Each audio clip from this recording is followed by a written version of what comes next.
स्वागत है आप सभी का साप्ताहिक राशिफल में। और यहाँ हम बात करेंगे मकर राशि के लिए आने वाला वीक कैसा रहेगा, जहां पर 22 सितंबर से लेकर और 28 सितंबर तक हम बात करने वाले हैं। ये वीक वैसे भी बहुत खास है क्योंकि यहाँ पर पहले ही दिन नवरात्रि का शुभारंभ हो रहा है।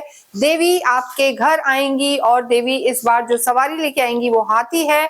तो बहुत ज्यादा प्रॉस्परस ये न्यू ईयर जो हम कहेंगे एक तरीके से नवरात्रि रहने वाले हैं, जो कहीं ना कहीं एक जो नेगेटिविटी होती है या जो हम कहेंगे पितरों को जो हमने विदा किया है उसके बाद जो शुभ कार्य चालू होते हैं, नए कार्य चालू होते हैं, उनका ये समय होता है।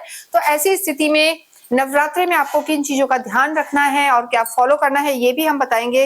तो आप जुड़े रहें हमारे साथ। साप्ताहिक राशिफल में जब भी हम बात करते हैं तो चंद्रमा बहुत ज्यादा इंपॉर्टेंट है और इस पूरे वीक में अगर हम देखें तो सिर्फ मून ही अपना राशि परिवर्तन करेंगे, बाकी सारे ग्रह एज इट इज हैं। चंद्रमा पूरे वीक में कन्या में रहेंगे, तुला में रहेंगे, वृश्चिक में रहेंगे।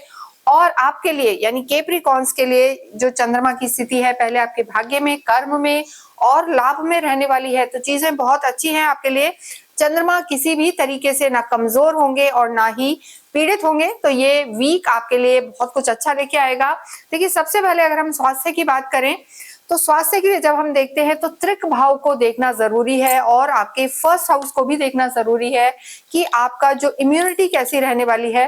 तो देखिए, शनि आपके लॉर्ड हैं, शनि आपके पराक्रम में बैठे हैं, तो एनर्जेटिक तो रहेंगे, आप में काफी उत्साह, उमंग और जो हम कहेंगे एक एक्टिवनेस इस पूरे ही वीक में रहने वाली है। लेकिन गुरु, केतु, शुक्र आपके छठे और आठवें भाव में है। हालांकि चंद्रमा स्ट्रॉन्ग है, लेकिन यहाँ पर आपको थोड़ा सा अपने खाने पीने का ध्यान रखना है और लिवर का स्पेशली हम कहेंगे, यानी किसी को भी अगर कहीं कोलेस्ट्रॉल से रिलेटेड कोई इश्यू है या अस्थमैटिक की समस्या है तो इस वीक में आपको ध्यान रख के चलना है। चीजें थोड़ी सी ट्रिगर हो सकती हैं, बढ़ सकती हैं अगर कोई पुरानी बीमारी है। अन्यथा यहाँ पर आपके लिए पूरा ही वीक मकर राशि के लिए स्वास्थ्य की दृष्टि से अच्छा नजर आ रहा है।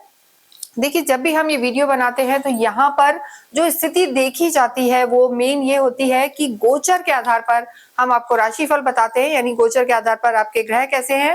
लेकिन इसके साथ आप अपनी कुंडली का भी निरीक्षण करवा सकते हैं, नीचे नंबर दिए हुए हैं और उस पर संपर्क करके आप पूछ सकते हैं। इसके साथ अगर हम देखें आपकी लव लाइफ के बारे में, देखिए जब भी लव लाइफ की बात करते हैं तो यहाँ पर पंचम को देखा जाता है, पंचम भाव को। यहाँ आपके लॉर्ड शुक्र है और शुक्र इस समय आपके अष्टम में चले गए हैं, वो भी शत्रु घर में और केतु के साथ। तो आपकी लव लाइफ को यहाँ संभालने की बहुत जरूरत है। देखिए, मंगल की भी सप्तम दृष्टि है और मंगल की अष्टम दृष्टि भी आपकी लव लाइफ पर है। तो यहाँ पर किसी भी तरीके का इम्पल्सिव डिसीजन अपनी लव लाइफ को लेना, जरा सी लड़ाई हुई और ब्रेकअप मार दिया या आर्ग्यूमेंट्स में चले गए या फाइट को बढ़ा दिया, आपके रिश्ते को खराब कर सकता है, समाप्त कर सकता है। तो थोड़ा सा आपको तसल्ली से चलना है और अपनी लव लाइफ को संभालना है, अन्यथा यहाँ पर दिक्कत आ सकती है। वैवाहिक जीवन की हम बात करें तो देखिए, सप्तम भाव के जो आपके लॉर्ड हैं वो चंद्रमा है और सप्तम के लॉर्ड जैसा मैंने आपको बताया गोचर में सबसे पहले आपके भाग्य में है, फिर आपके कर्म केंद्र में है और फिर लाभ में है। तो वैवाहिक जीवन इस पूरे ही वीक आपके लिए शुभ परिणाम लेके आएगा, अच्छी अंडरस्टैंडिंग दोनों में रहेगी। आप स्वयं शनि हैं, आपके जो स्पाउस के प्लैनेट है वो चंद्रमा है। हालांकि दोनों में बहुत अच्छी नहीं बनती, लेकिन जब भी ट्रांजिट की बात करते हैं तो जो आपके स्पाउस हैं, चाहे हस्बैंड है या वाइफ है, जो भी है वो शुरू में आपके भाग्य में विराजमान रहेंगे सूर्य बुध के साथ, फिर मंगल के साथ चंद्र मंगल लक्ष्मी योग बनाएंगे, उसके बाद आपके लाभ भाव में जाएंगे, वो भी मंगल का घर है। तो मकर राशि के लिए वैवाहिक जीवन यहाँ पर अच्छा नजर आ रहा है। बस आपको एक चीज का ध्यान रखना है कि बहुत ज्यादा जो हम कहते हैं ना कि कन्वेंशनल परंपरागत तरीके से चलना, रूढ़िवादी विचार रखना, पुरानी बातों को बार बार करना, क्वेश्चन आंसर करना, इन सब चीजों को अगर आप बीच में नहीं लाएंगे तो यहाँ इस वीक में आपकी जो पर्सनल लाइफ है, मैरिड लाइफ है, बहुत अच्छी रहेगी। घूमने फिरने जाएंगे, अच्छा टाइम स्पेंड करेंगे और सोशलाइजिंग और अंडरस्टैंडिंग यहाँ पर बढ़ती हुई नजर आ रही है। कार्य क्षेत्र की बात करें तो देखिए, कार्य क्षेत्र की जब भी बात करते हैं तो यहाँ पर 10th हाउस देखा जाता है और आपका सप्तम भाव देखा जाता है। अगर किसी भी रूप में आपने कहीं भी पार्टनरशिप में कोई काम किया है, पुराना कोई इन्वेस्टमेंट है, तो वो भी यहाँ पर आपको लाभ दे सकता है। और चंद्रमा की स्थिति यानी 7th हाउस से कहीं ना कहीं एसोसिएशन देखा जाता है, डेली इनकम देखी जाती है ऑनलाइन इनकम को भी हम अगर देखें तो यहाँ पर आपका समय अच्छा है। रियल एस्टेट से जुड़े हुए हैं और अगर आप आर्मी में हैं, पुलिस में हैं, स्पोर्ट्स से रिलेटेड या एक्सपोर्ट इंपोर्ट का काम है तो भी यहाँ पर समय आपका अच्छा है। लेकिन देखिए 10th हाउस के जो खुद के लॉर्ड हैं शुक्र, वो जरूर अष्टम में चले गए हैं केतु के साथ। तो देखिए यहाँ आपके लिए समय अच्छा है, नए विकल्प खुलेंगे और बहुत सारी अपॉर्चुनिटीज आएंगी, लेकिन थोड़ा सा स्लो डाउन यहाँ पे रह सकता है।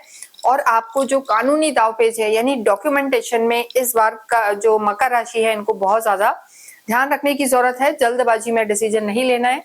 लेकिन यहाँ पर अगर आप किसी भी रूप में आईटी से रिलेटेड कार्य करते हैं, विदेशों से रिलेटेड कोई आपका रिलेटेड काम है, तो वहां पर आपको लाभ हो सकता है। धन भाव में राहु का होना आपको इकट्ठा एकदम से कहीं से पैसा दिलवा सकता है, कोई अच्छी डील आपकी करवा सकता है।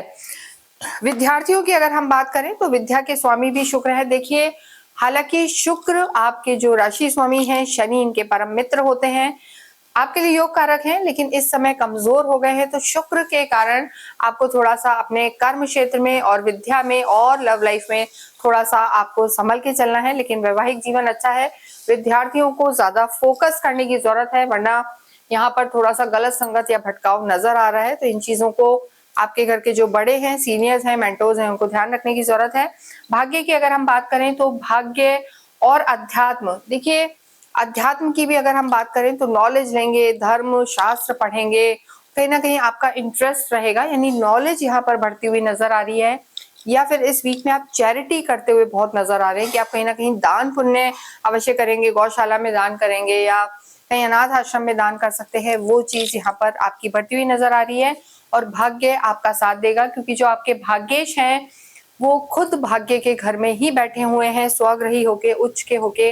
तो मकर राशि के लिए बेशक शुक्र उतने अच्छे फल नहीं दे रहे, लेकिन आपके जो दूसरे परम मित्र हैं वो सूर्य के साथ बुध जो है परम मित्र होते हैं और आपके लिए बुध आदित्य योग बना हुआ है। तो यहाँ पर आपका मान सम्मान बढ़ेगा, भाग्य पूरा साथ देगा और आपके जो हम कहेंगे चीजों में स्पीड अप होंगी चीजें और लाभ का पूरा योग बना हुआ है। तो पूरा ही जो ये वीक है हम कहेंगे आपके लिए लाभकारी रहेगा। इस पूरे वीक में जितना हो देवी की आराधनाएं करें, नवरात्रि का समय रहेगा, ओम दुम दुर्गाय नमः का जाप करें और सुबह के समय आप सूर्य को जल चढ़ाएं। पहले गणेश जी का नाम लें, फिर सूर्य को जल चढ़ाएं और फिर गायत्री मंत्र का जप करें। आपकी सारी परेशानियां दूर होंगी। अगर हो पाए तो पूरे ही वीक आप अवश्य ही छोटे छोटे बच्चों को तिल से बना हुआ कोई मिष्ठान, गुड़ और तिल से बना हुआ मिष्ठान बांट सकते हैं। पहले माता को भोग लगाएं, उसके बाद इसे प्रसाद स्वरूप आप अवश्य बांटें। इसके साथ ही इस वीडियो को हम ये विराम देते हैं। कमेंट बॉक्स में आप अवश्य ही ओम शम शनिश्चराय नमः लिखें और ओम शम शुक्राय नमः लिखें। Thank you.